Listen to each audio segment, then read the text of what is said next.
دهلی پای تخت پر جنب و جوش هند، یکی از جذابترین و پیچیده ترین و شیر تو شیرترین شهرهای جهان. در شهر دهلی هستم و در هفته ها و ماهای آینده در این کشور خواهم بود، در این شهر شلوغ، در این کشور شلوغ.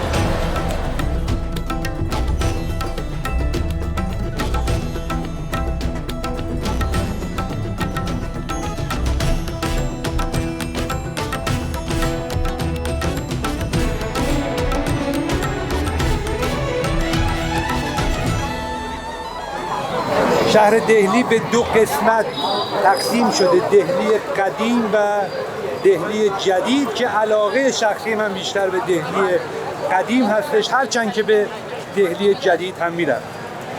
شهر دهلی واقعا مثل یک کتاب تاریخ زنده میمونه که لابلای هر برگش میشه کلی داستان پیدا کرد، از تمدن‌های کهن، امپراتوری‌های باشکوه و همچنین مدرنیته. سفر دهلی و سفر هند رو از معروفترین و قدیمی‌ترین بازار این شهر شروع می‌کنم، بازار چندنی چوک که خدمتش برمیگرده به قرن 17 میلادی، زمانی که این بازار به دستور شاه جهان ساخته شد، البته به درخواست شاهزاده جهان آرا بگوم این بازار ساخته شد. بازاری بسیار شلوغ، رنگارنگ که همه چیز توش پیدا میشه و همچنین آدم و دوچرخه و ماشین و موتور و گاو و سگ و میمون،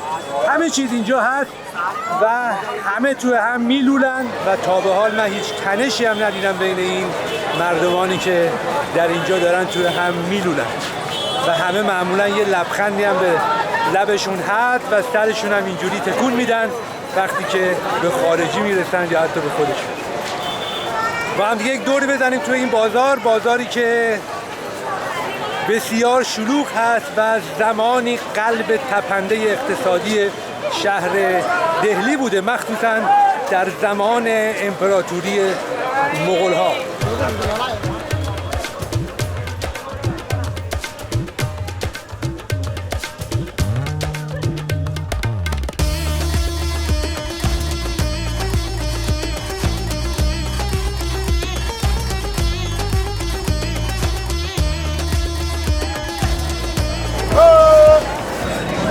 بازار چاندنی چوک واقعا جای عجیبیه، یعنی باید اینجا جا پیدا کرد که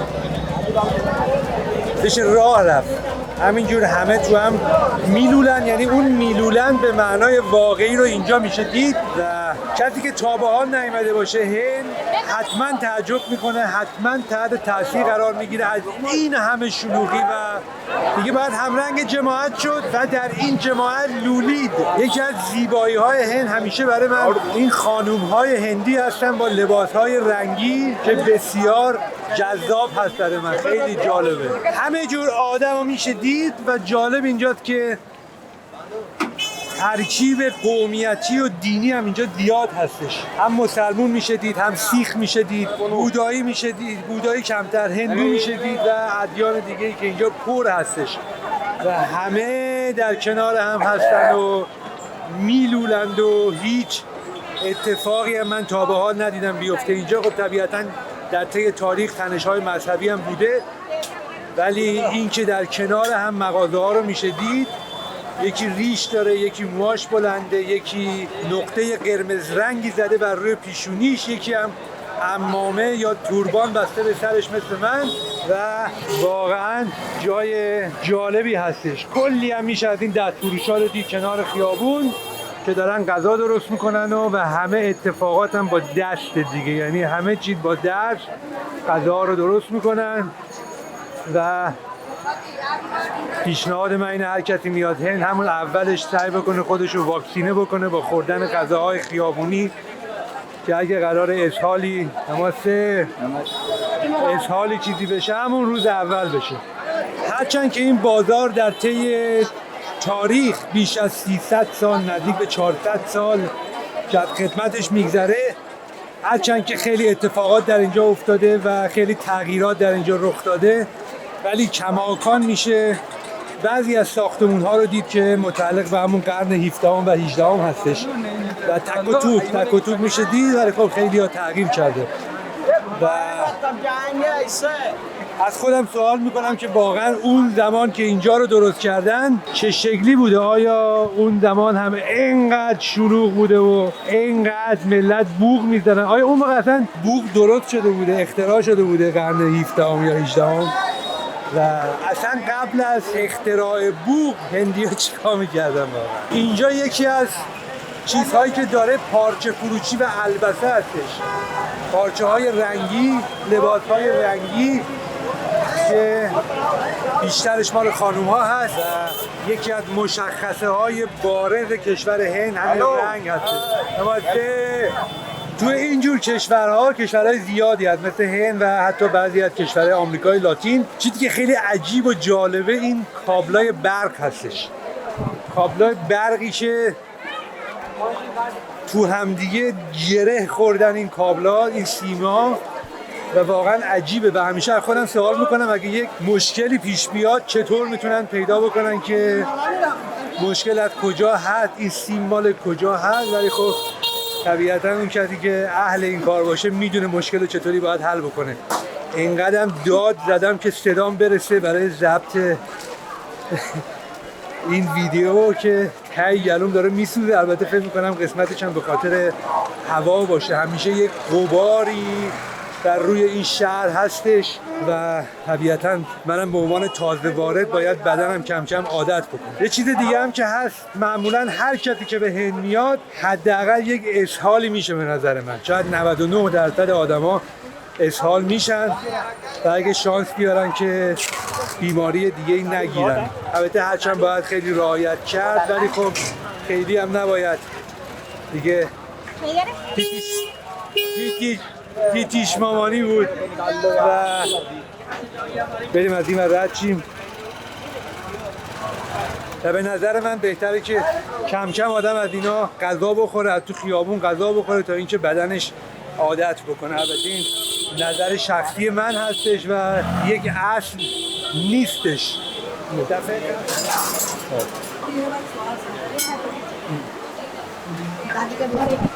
اینجا ظاهراً یکی از رستوران‌های معروف اینجاست که همه نشستن دارن میخورن. نماسته و یک غذایی هست که اصلا اسمش هم نمیدونم که حتی منوش هم به هندی نوشته شده و اسمش نمیدونم چیه. What's the name of the food? Sorry? What's the name? Paratha. Pranta? Yes. Pranta. And all different types of parathas with the filling inside. Pranta. Okay. It is basically Indian bread filled inside with a lot of mixtures. Oh, okay. Yeah, that's it. Okay. It's a potato, pulses, methis, fenugreek, and mixed paratha is all mixed veg. Which one do you recommend? I will recommend with aloo, pyaj, mixed paratha. Potato. This one. Yes. And if you want to have more, you can try this little sweet. Sweet. Sweet or what? No, you won't like that. But this is also something special. Yes? Yeah, meva paratha. Koya paratha, meva paratha. It's on lady finger that you want to have. Lady fingers. This is also filled with Indian bread. Filling inside. This or this? Go for this. This is Yeah, I'll go for it. Okay. basic. Okay. I'll do it. So I have to order there, right? Yes. I'll do it. And in one plate you will get 2 parathas. Yeah. They will come here only. To take them. Oh, okay. Thank you.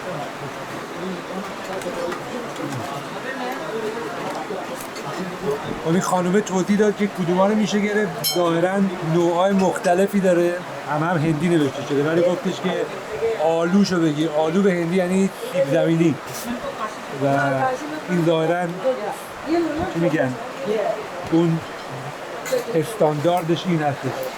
I know. آلو Aloo pyaj mixed. All this, the name is All of this. Stuffed chapati basically. اسم این غذا پراپتا. این بیاره ببینیم چجوریه که خیلی هم شلوغ، همه میان اینجا، ظاهرا خیلی معروفه که جا نیست اینجا برای نشستن. You want to try this?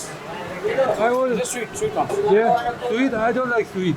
No, not that sweet. Okay, good. Let me try it, please.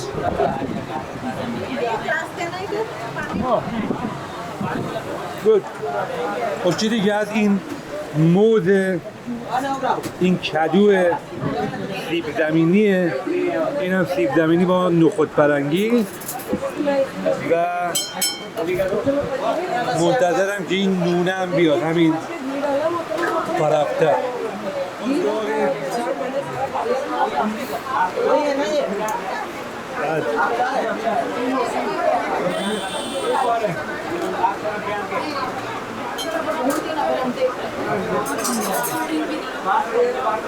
عالی.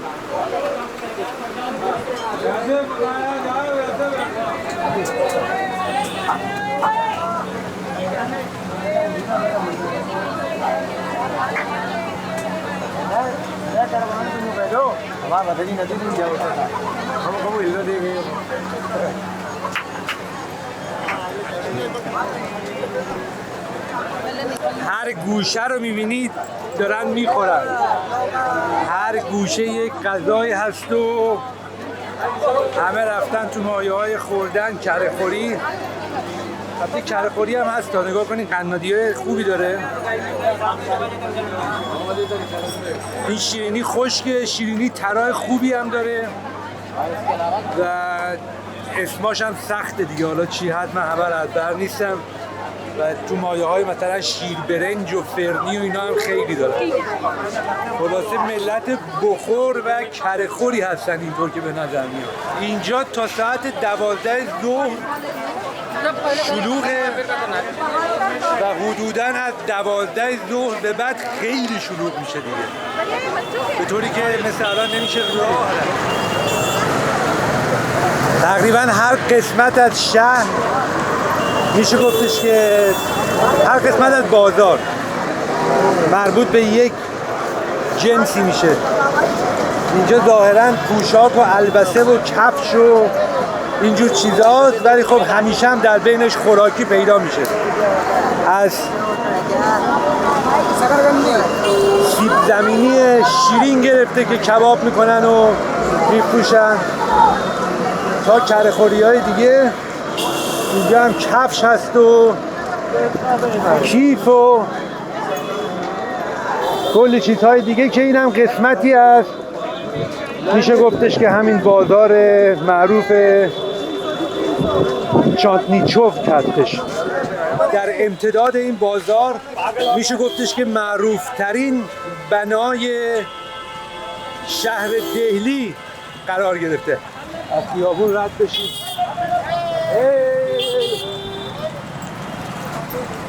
معروف ترین بنای شهر دهلی قرار گرفته.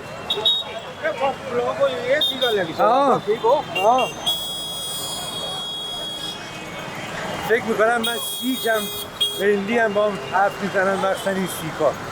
بنایی قرار گرفته این بنا به نام قلعه سرخ که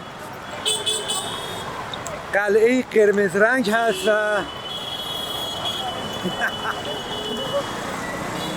از اینجا رد بشم، از این مرحله رد بشم بیشتر توضیح میدم. اینجا هر رو نرده با اینا بر رد شد ظاهرا.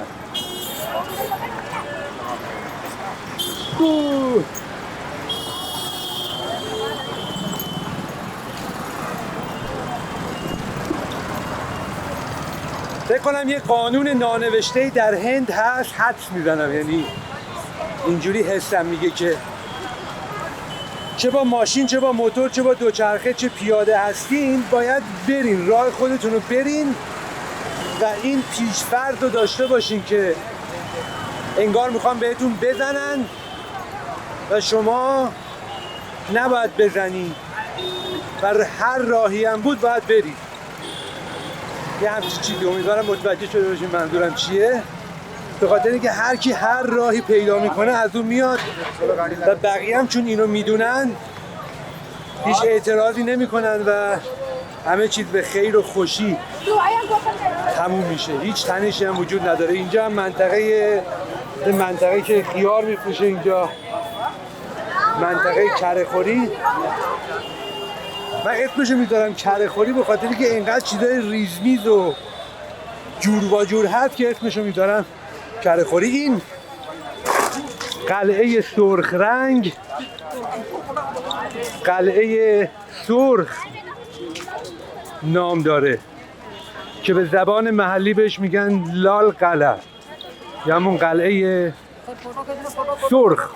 معمولا همیشه دهلی یک غباری گرفته. حالا این غبار من دقیقا نمیدونم برای چی هستش، ولی فکر میکنم خب قسمتش از آلودگی هوا باشه و آسمون رو من تقریبا هیچ موقع ندیدم تو دهلی.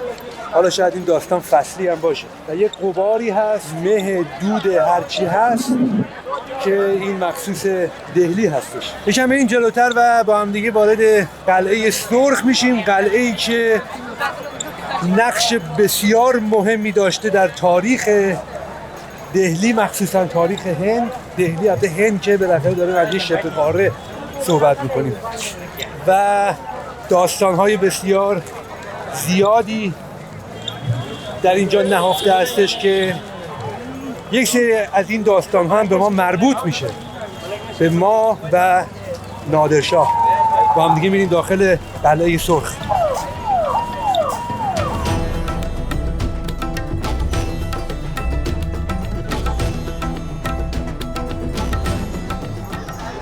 وقتی وارد این مجموعه میشین یا گردشگرها وارد میشن، از طریق این دروازه به نام دروازه لاهوری وارد این مجموعه میشین. یکی از دروازه های این مجموعه هستش که وارد در حقیقت از این دیوارهای قطور قلعه سرخ عبور میکنیم و به اینجا میاییم و در حقیقت از اینجا دیگه میشه گفتش که وارد این مجموعه میشیم. در ابتدا یک بازارچه‌ای وجود داره که بهش میگن چاتا چوک، به معنی بازار سرپوشیده، که بازاری هست سرپوشیده. که این بازار رو داستان جالبی داره. بازاری هستش که در قرن 17 میلادی درست شده به دستور شاه جهان و علتش هم این بوده که شاه جهان رفته بوده به پیشاور و بازاری رو در اونجا دیده بوده در سال 1646. البته در ابتدا اسمش چاتاچوک نبوده، بازار مسقف معنی داشته که به معنی بازار سرپوشیده هستش، که در اینجا 32 تا غرفه وجود داره، هم در پایین هم در بالا، که امروزه فقط غرفه هایی که در قسمت پایین هستن فعال هستن، ولی در زمان شاه جهان و بعد از اون هر دو طبقه غرفه بوده که اجناس مرغوبی رو میفروختن، به خاطر اینکه در حقیقت اینجا بازار سلطنتی بوده و بیشتر برای خانواده سلطنتی و برای کسانی که در این قلعه زندگی می‌کردن بوده. اجناسی که در اینجا به فروش میرفته ابریشم بوده، جواهرات بوده، سنگ‌های قیمتی بوده و پارچه‌های زربافت. ولی خب امروزه تبدیل شده به یک بازار معمولی که دیگه خبری از اون پارچه‌های ابریشم و سنگ‌های قیمتی نیست و در حقیقت بازاری هستش که بیشتر برای گردشگران هست، کسانی که میخوان سوغاتی بخرن و اجناس بسیار معمولی هستش. بعد از عبور از این بازار بعد از عبور از این بازار گردشگران به راهشون ادامه میدن. این بازار تموم میشه و وارد این مجموعه میشه.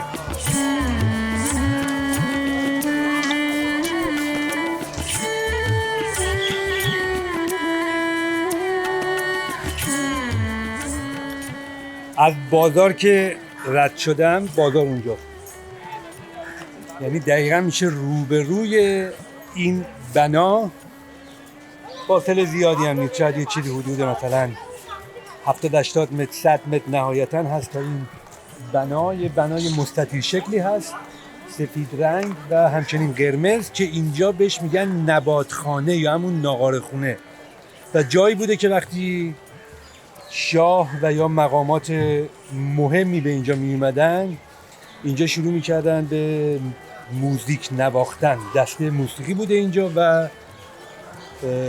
موزیک می نواختن و 5 بارم در روز موزیک می نواختن کلن، یعنی چه شاه می اومده نمی اومده یا مقامی می اومده نمی اومده 5 بار در طول روز موزیک می زدن و ولی خب وقتی که شاه می اومده شاید مثلا یکم این چاشنیش هم بیشتر می کردن. یک خیلی عرض زیادی هم نداره، شاید یه چیزی حدود مثلا 10 متر عرضش باشه، مستطیل شکل هست و نقاشی هایی رو اینجا میشه دید.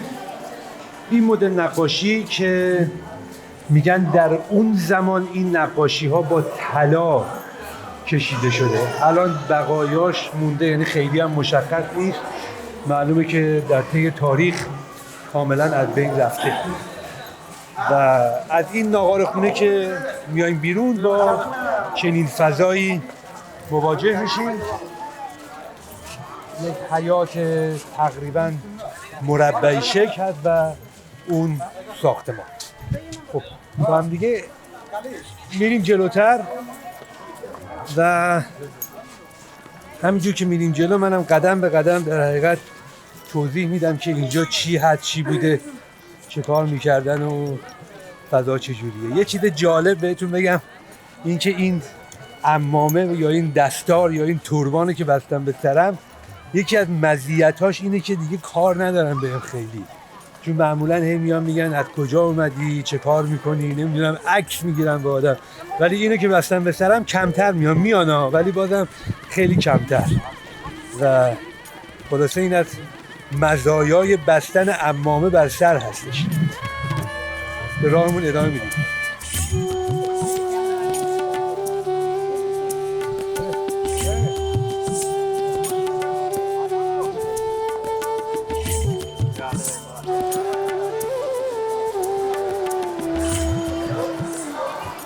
از ناقارخونه حدود 100 متر که میایم جلو، بعد از گذشتن از چنین محوطه سبزی میرسیم به یک ساختمونی به نام دیوان عام. این ساختمون قرمز رنگ که از 9 تا طاق هم تشکیل شده، طاق وسطی کمی عریض‌تر هست و 4 تا اون ور داره و 4 تا این ور، که طاق‌هایی هست که به سبک مغولی ساخته شده. اینو تو پرانتز نگه دارین که بعد یه توضیح میدم که حتما لازم هستش که توضیحی هست، به خاطر اینکه تا آخر سفر اینو مد نظر داشته باشیم و همچنین توضیح کوچیکی هم باشه برای ویدیوهای قبل. اینجا جایی بوده که عوام می اومدن اینجا، همونطور که از اسمش برمیاد دیوان عام، عوام می اومدن اینجا، در اینجا منتظر میموندن در این محوطه تا اینکه شاه جهان و وزیرش به شکایات و درخواست‌های اونها رسیدگی بکنه. از طریق این 4 تا پله میریم بالا و اونجا تخت مرمری هست که شاه جهان در اونجا می نشسته در اون بالا، و یک تخت مرمری هم در این پایین هست که وزیر شاه جهان در اونجا می نشسته و درخواست ها و شکایت های مردم رو می گرفته و تحویل شاه جهان می داده و شاه جهان هم رسیدگی می کرده به این موضوع. گفتم معماری مغولی. دوستان اینو باید بهتون بگم که من در ویدیوهای قبل، مخصوصا در ویدیو ازبکستان، اشاره کردم به معماری اسلامی که عده‌ای از دوستان حتی تماس گرفتن و انتقاد داشتن که معماری اسلامی وجود نداره. لازم به توضیح میدونم، حتی اون موقع بعد میگفتم شاید نگفته باشم، که هممون میدونیم که سرزمین حجاز در اون زمان که اسلام اومد حمله کردن به سرزمین ما، هیچ معماری نداشتن و این معماری که وجود داره مدیون معماری ایرانی ها هستن، معماری که در اون سرزمین وجود داشته. ولی در طی تاریخ کم کم به واسطه اون نیازهای مذهبی که بوده در حقیقت این بناها ساخته شدن و تبدیل شدن به یک سبکی به نام معماری اسلامی، هرچند که پایه و اساس و به قول معروف کانسپت قضیه معماری ایرانی هستش. خب الان من میگم معماری مغول از کجا آمده؟ سلسله گورکانیان از نوادگان تیمور هستن، تیمور لنگ از ازبکستان کنونی و خود تیمور از نوادگان چنگیزخان بوده و اون معماری هم که در آسیای میانه در ازبکستان کنونی وجود داره در اون زمان وجود داشته که اون قسمتی از معماری به وجود اومده به نام معماری تیموریان که اینا تماماً تحت تاثیر معماری ایرانیان بوده و جالب اینجاست که تقریباً اکثر معماران هم ایرانی بودن، میومدن درست میکردن و به همین دلیل توجه بکنیم که اگر من میگم معماری مغولی یا میگم معماری اسلامی، منظورم این نیست که مغول‌ها اومدن معماری رو درست کردن یا اینکه اسلام سبکی از معماری رو درست کرده، نه به این صورت نیست. این معماری بدون شک معماری هستش که ایرانی‌ها درست کردن و تحت تاثیر معماری ایرانی بوده، ولی به واسطه اون نیازهای مذهبی و در حقیقت در طی گذر زمان تبدیل شدن به نوعی از معماری دیگه، یک شاخه دیگه درست شدن، ولی اصل قضیه همون معماری ایرانی هستش. به راهمون ادامه میدیم و میریم کمی اون طرفتر تا اینکه بقیه این مجموعه رو با هم دیگه تماشا بکنیم.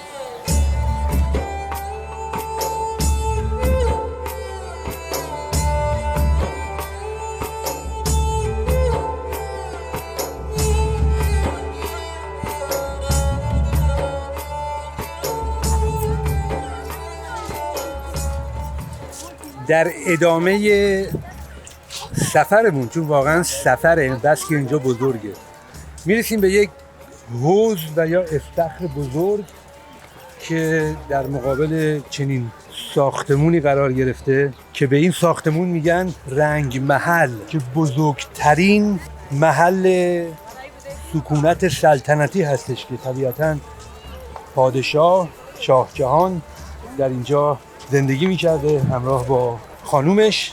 البته خانومش هم اون و یک قصری برای ساخته، یک قصر که نه، یک ساختمون با 3 تا اتاق خواب اونجا درست کرده، 3 تا به قول معروف 3 تا آپارتمان داره، 3 تا سویت داره به قول معروف که اونجا درست کرده. حالا نمیدونم علتش چی بوده، به خاطر اینکه خودشون اینجا بودن، شاید موقعی که دیگه خیلی میرفته رو مخ این خانم میگه آقا شما خودت لطفاً برو تو آپارتمان خودت باش، کار نداریم.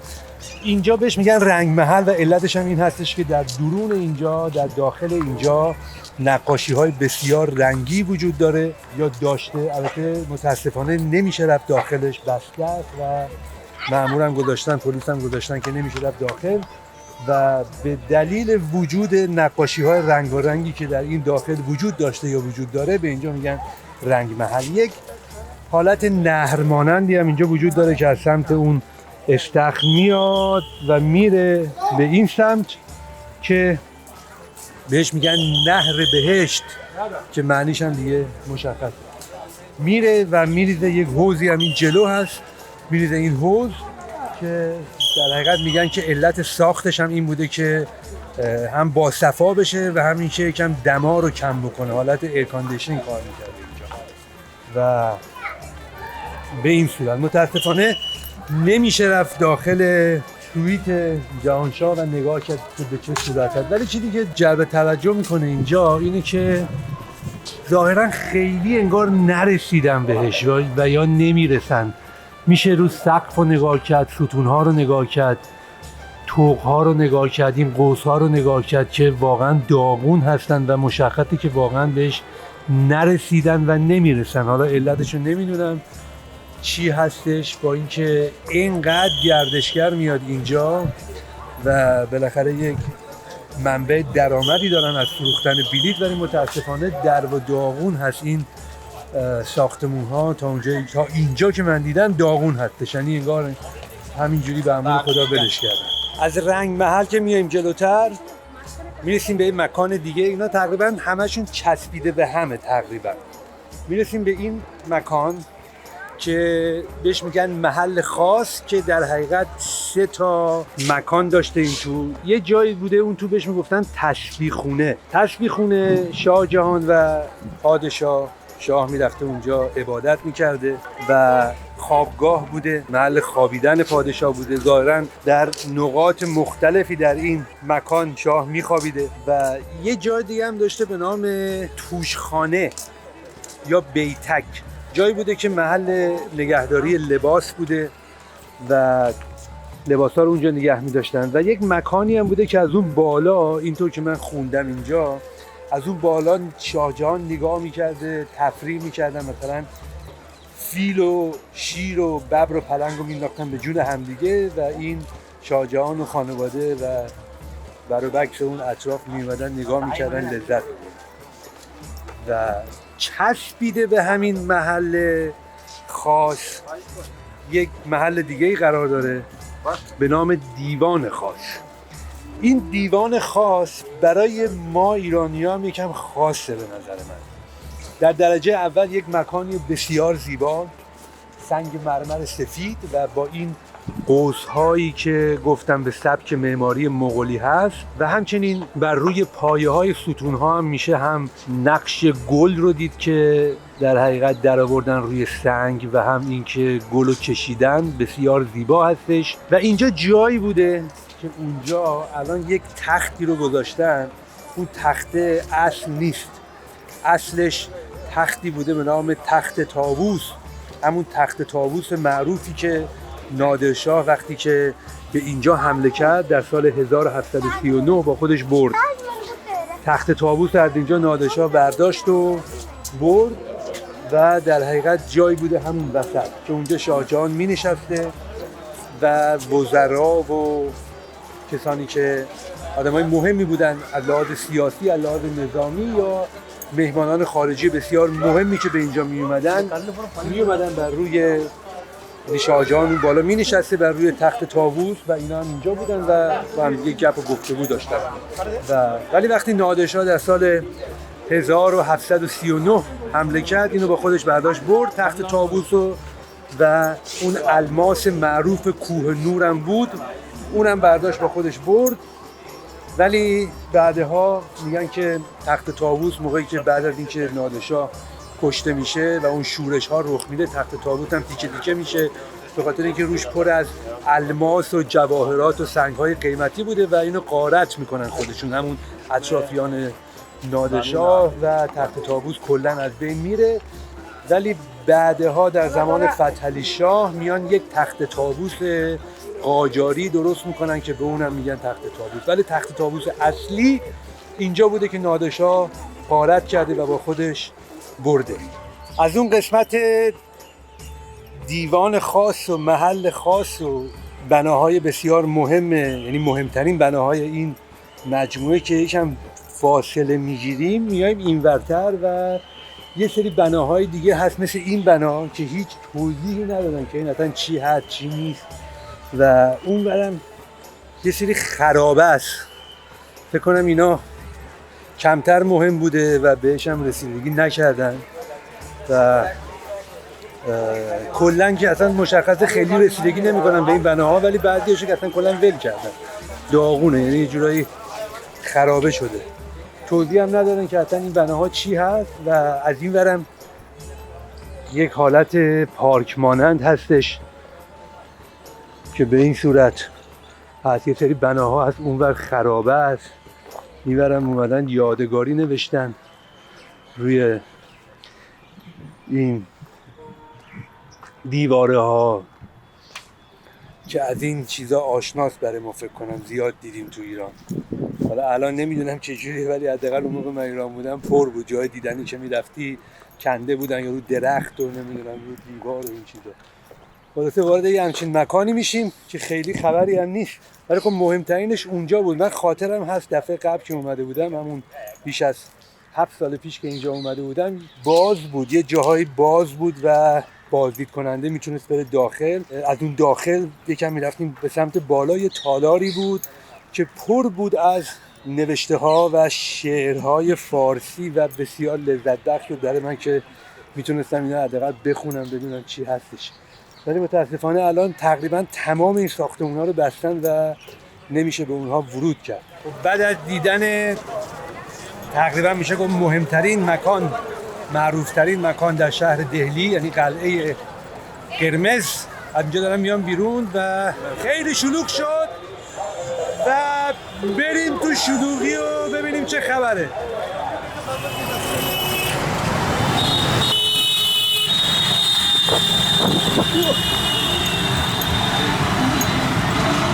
دیگه بعد همینجوری پرید اومد این ور دیگه.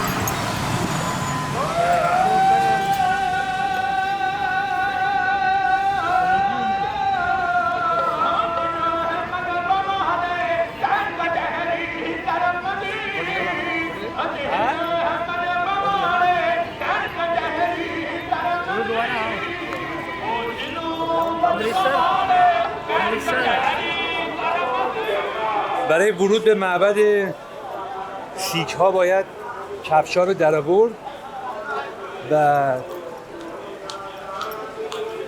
یک دستمال هم بست به سر. اون عمامه‌ای که من داشتم در حقیقت مال سیک ها بود ولی دیگه در آوردمش. بنابراین باید یه چیزی حالت مثل حالت روسری مانند بست به سر که ادب و رعایت کرده باشم و احترام گذاشته باشم به در حقیقت این آداب و رسوم و قوانین مذهبی اینها. خب دستمال سر رو یه نفر برام بست، بعد تمام سر مخصوصا موها کاملا پوشیده باشه، کفش ها و جوراب ها هم در آورد. حتی جوراب ها رو نمیشه با خودت ببری داخل، جوراب هم رو تحویل بدی همراه با کفش ها.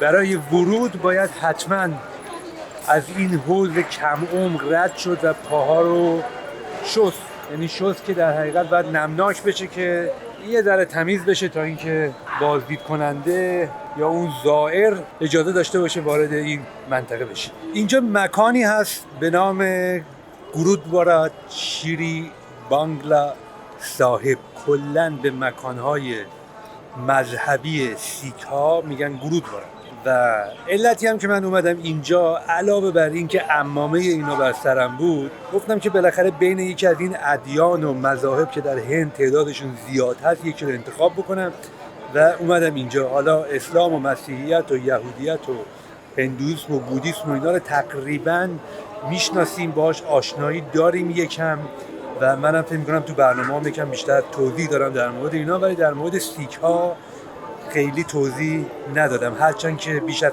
7 سال پیش که اینجا بودم و برنامه درست می‌کردم برای من و تو، اتفاقا به اینجا هم اومدم، به اینجا هم سر زدم و در مورد اینم توضیح دادم. حالا در مورد این دین نوظهور به نسبت و جوان سیک ها اگه بخوام توضیح بدم به این صورت میگم که از این جهت میگم نوظهور و جوان هست که در قرن 15 میلادی Not here to film? You can do only some small. Oh, okay. دان دیگه یکم یواشتر صحبت کن. نوظهور از این جهت میگم که این دین در قرن 15 میلادی در پنجاب، در محلی که امروزه قسمتی از پاکستان هست، در اونجا توسط شخصی به نام گورو نانک پایه‌گذاری شده و این شخص اومده این دین رو پایه‌گذاری کرده بر اساس یکتاپرستی، عدالت اجتماعی و برابری انسان‌ها هستش و امروز هم حدود 25 میلیون نفر پیرو در سراسر جهان داره، در هند طبیعتاً، در آمریکا، در اروپا، در خیلی از کشورهای دنیا میشه پیروان این دین نوظهور رو دید. اصول و باورهای اصلی مذهب سیک ها 5 قسمت هستند. اولیش ایمان به خدا هست. سیک ها به یک خدای یکتا و ابدی و بی همتا به نام واهگورو اعتقاد دارن. واهگورو یعنی خدای شگفت‌انگیز. دومی تعالیم گروه ها هست و سومی کتاب مقدسشون هست، کتابی که به اون میگن گورو گرانت صاحب که شامل اشعار و دعاها و آموزه های گروه ها هستش و همچنین تفاسیر دیگر ادیان. چهارمی برابری عدالت هست، چون که سیک ها به برابری تمام انسان ها بدون توجه به جنسیت و نژاد و یا طبقه اجتماعی اعتقاد دارن که همه با هم دیگه برابر هستن. حتی کسانی که به دین‌های دیگه هم اعتقاد دارن همه با هم دیگه برابر هستن. پنجمی هم خدمت به دیگران هستش و عقیده دارن که همه باید به دیگران خدمت کنند و همچنین خودشون هم سخت کار بکنن و خدمت کردن بزرگترین عبادت هستش. اینجا فکر کنم اینجا باید رد بشیم، یک نظری چیزی میدن.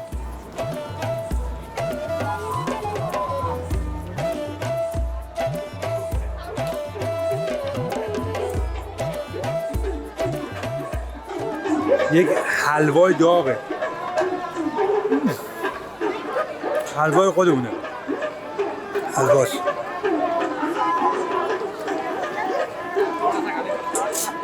بسیار خوشمزه بود، دمشون گرم.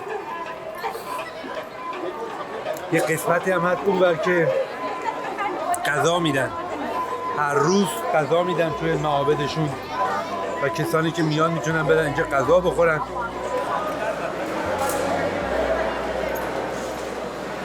اینجا همین رستوران این مکان مذهبی سیکا هستش که روزانه به صدها نفر غذا میده. غذای بسیار ساده ولی غذای معروفه که تو اکثر جای هند میشه پیدا کرد. دال عدس و چاپاتی که من که عاشقشم و بسیار خوشمزه هستش. همه اینجا نشستن توتو میخورن و اینجا رو تشت میدن. دمشون گرم که غذا میدن حداقل و به یکی از اصول اصلی دینشون پایبند هستن و اون خدمت به دیگران هستش.